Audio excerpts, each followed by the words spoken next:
Bonjour. Alors aujourd'hui, donc, on commence la partie des molécules complexes. Alors là, les complexes, hein, il faut quand même commencer par une petite introduction. Alors je partage avec vous la diapo. Alors, bien sûr, à partir de la première diapo.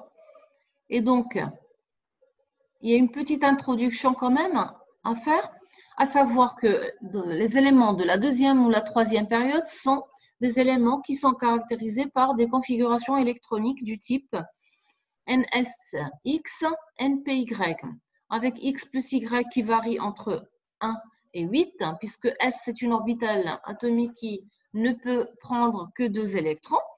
P c'est la même chose, c'est que ça ne peut prendre qu'au maximum 6 électrons, et du coup, vous avez X plus Y qui va varier entre 1 jusqu'à 8. Pour les éléments de transition, la configuration électronique, elle est de type N-1DX, NSY, avec X qui varie de 1 à 10, comme d'habitude, parce que l'orbital D ne peut prendre que 10 électrons au maximum, et Y, donc c'est 1 ou 2 électrons. Alors l'exemple ici donné, c'est pour le fer, Z égale à 26, ou le nickel, Z égale à 28. Alors on voit bien que la configuration électronique du fer, c'est un 3D10 4S2, donc c'est N-1DX, NSY. C'est juste pour vous dire comment c'est fait. La même chose pour nickel, donc c'est un 3D8, et là je passe à 4S2. Pour l'ion ferreux, on tombe sur, bien sûr, on enlève 2 électrons, donc on tombe sur 3D6. Pour l'ion nickel, Ni2+, on tombe sur 3D8. Une chose importante, et c'est une propriété qui est très importante, à savoir que les orbitales atomiques N-1D, NS et NP, et même ND, ça possède la même énergie, ou des énergies voisines. C'est-à-dire des énergies voisines, ça veut dire que c'est une propriété qui nous permettra justement à former des complexes. C'est-à-dire, ça permet aux éléments de transition d'avoir des valences élevées et variables. Et vous allez voir, quand on va traiter quelques exemples, les éléments, ils peuvent passer en état excité directement parce que vous avez les électrons qui peuvent passer aux orbitales atomiques suivantes. Pourquoi? Parce que les énergies des orbitales atomiques N-1D, NS, NP et même ND, comme j'ai dit, ont des énergies voisines. Donc, le fait d'avoir ça, ça permettra aux éléments de passer, ça nous permettra justement de voir le passage à l'état excité, et ça nous permettra donc de former ce qu'on appelle des molécules complexes. Alors, une petite définition déjà, c'est quoi une molécule complexe?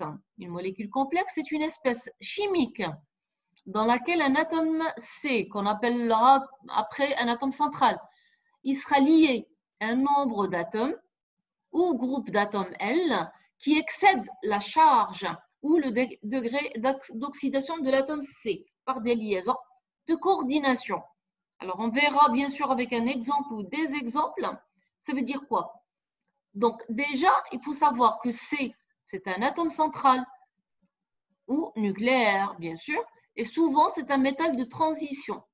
L, c'est ce qu'on appellera le ligand ou coordinat. C'est atome ou groupement d'atomes donneurs d'électrons. Donc, alors, c'est ce que je vais voir là. J'ai l'ion ici, hexacyanoferrate 2. D'accord? Alors, il est mononucléaire parce qu'il y a un seul